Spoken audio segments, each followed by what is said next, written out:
इसका साउंड देखिए, इसका साउंड है य, यूनिवर्सिटी, य का साउंड आ रहा है। क्योंकि ये एक कॉन्सोनेंट साउंड है, व्यंजन की ध्वनि है, इसलिए यूनिवर्सिटी के साथ मैंने ए का प्रयोग किया।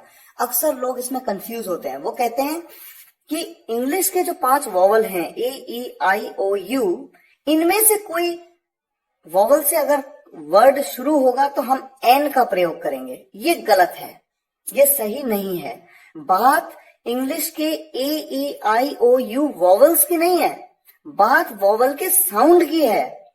अगर ध्वनि स्वर की आई तो आप एन का यूज करेंगे, और अगर ध्वनि व्यंजन की आई तो आप ए का यूज करेंगे। यहां पर देखिए, भले ही ये वर्ड यूनिवर्सिटी की शुरुआत यू से है जो कि एक वॉवल है, लेकिन ध्वनि किसकी है, साउंड किसका है, वॉवल का है, कॉन्सोनेंट का है? तो यहां पर साउंड है कॉन्सोनेंट का, क्योंकि हम कहते हैं यूनिवर्सिटी, य से शुरुआत है, और य क्या है, एक व्यंजन की ध्वनि है हिंदी अल्फाबेट में, हिंदी वर्णमाला में, जैसा कि मैंने आपको बताया।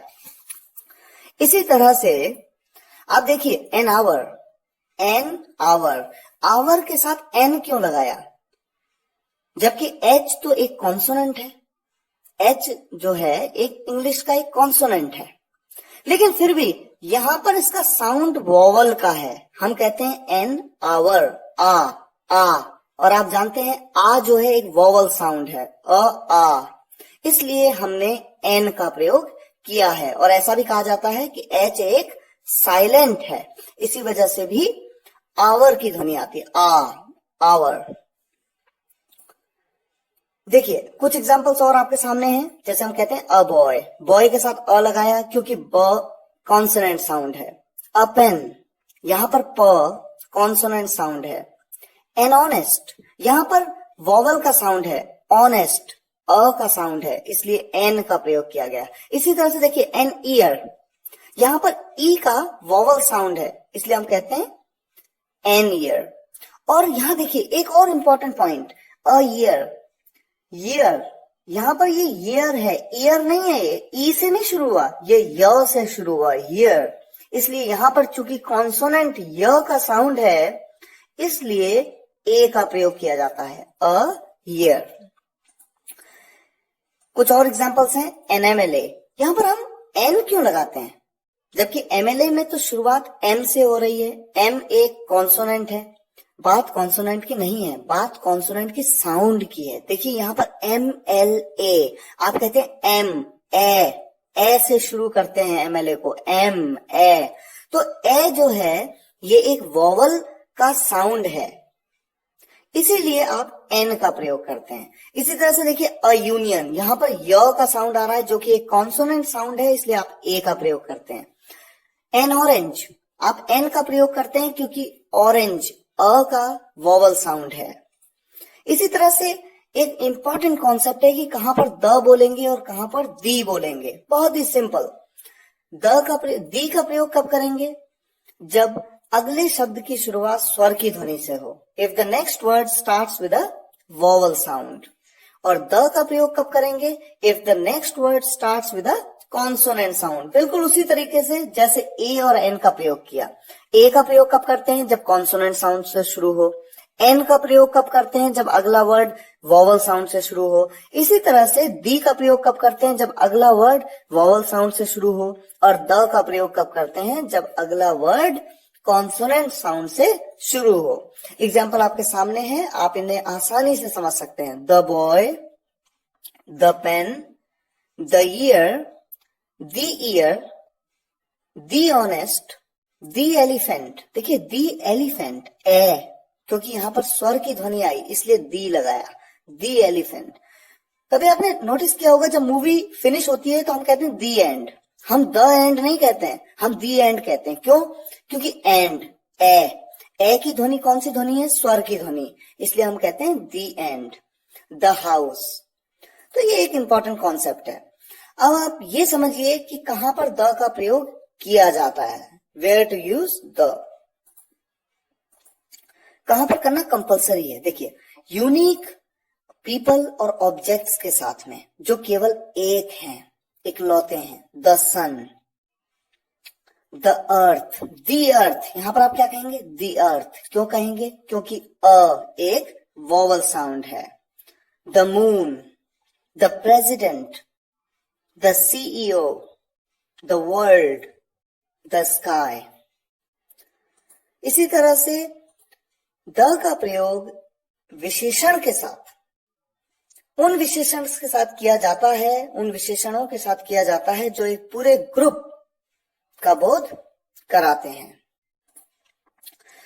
जो पूरे ग्रुप का या जाति का बोध कराते हैं। जैसे देखिए, the old, the young, the rich, the poor.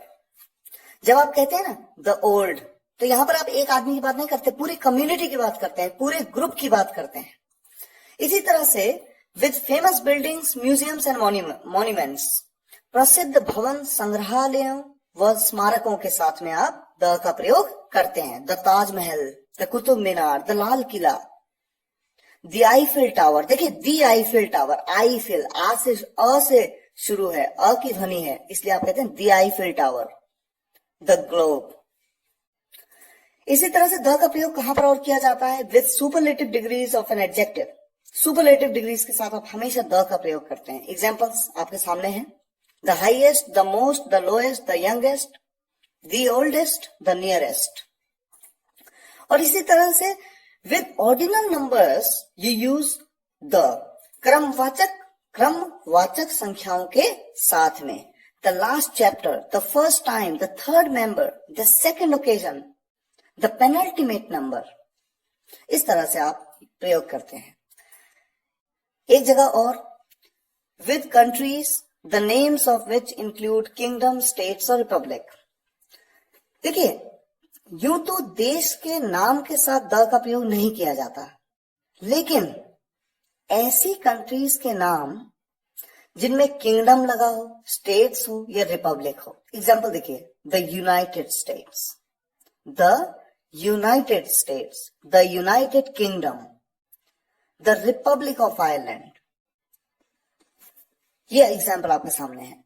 देखिए, यूनाइटेड स्टेट्स या यूनाइटेड किंगडम ये ग्रुप है, पूरा एक ग्रुप है। आप ध्यान से समझें इस बात को। जैसे यूके की बात करते हैं, यूनाइटेड किंगडम, स्कॉटलैंड है, आयरलैंड है, नॉर्थ आयरलैंड अलग है।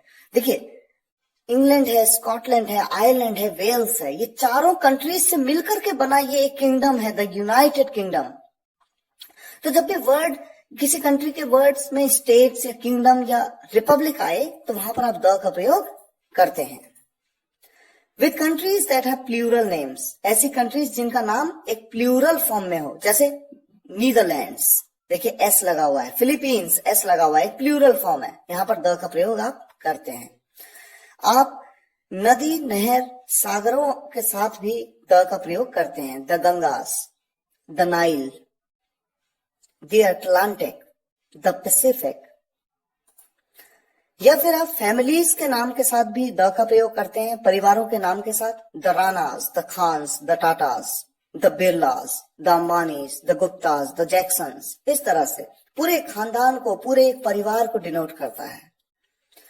ओनली से पहले द का प्रयोग केवल तब किया जाता है जब वाक्य में ओनली का मतलब होता है इकलौता। देखिए किस तरह से, द ओनली सन, इकलौता बेटा, द ओनली फ्रेंड, इकलौता दोस्त, द ओनली बैट्समैन, इकलौता बैट्समैन, द ओनली पर्सन, इकलौता व्यक्ति। तब ओनली से पहले द का प्रयोग किया जाता है। और देखिए, एक वर्ड है होल, WHOLE, जिसका मतलब होता है सारा या पूरा। होल से पहले द का प्रयोग किया जाता है, और ऑल, ALL, ऑल के बाद में भी द का प्रयोग किया जाता है। देखिए, all the books are here, सभी किताबें यहां हैं। I visited the whole world, मैंने सारी दुनिया घूम ली। I visited the whole world. Way not to use the का प्रयोग कहां पर नहीं किया जाता? देखिए, before the name of a disease, किसी बीमारी के नाम से पहले द का प्रयोग नहीं किया जाता। Before the name of language, किसी लैंग्वेज के नाम से पहले द का प्रयोग नहीं किया जाता। जैसे हिंदी, आप द हिंदी नहीं कहते, या द इंग्लिश नहीं कहते आप, या द अमेरिकन नहीं। आप किसी लैंग्वेज से पहले, लैंग्वेज के नाम से पहले द का प्रयोग नहीं करते हैं। इसी तरह से किसी प्रॉपर नाउन से पहले द का प्रयोग नहीं किया जाता। प्रॉपर नाउन के बारे में आपको नाउन चैप्टर में बताया गया है। किसी व्यक्ति, वस्तु या स्थान के नाम को प्रॉपर नाउन कहते हैं। उसके नाम से पहले आप द का प्रयोग नहीं करते।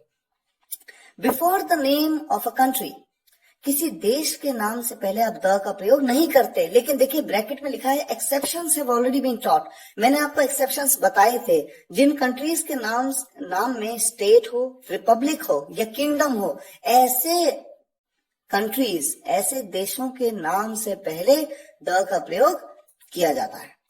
कुछ एग्जांपल्स और हैं। Before the words breakfast, lunch and dinner, breakfast, lunch या डिनर से पहले कभी भी द का प्रयोग नहीं किया जाता। और इसी तरह से एक थोड़ा सा इंपॉर्टेंट और है जो कि सेंटेंस करेक्शन एक्सरसाइजेज में अक्सर कंफ्यूज करता है। हॉस्पिटल से पहले कभी द का प्रयोग नहीं करते। गॉड, भगवान, गॉड से पहले कभी द का प्रयोग नहीं करते। और स्कूल से पहले भी कभी द का प्रयोग नहीं किया जाता।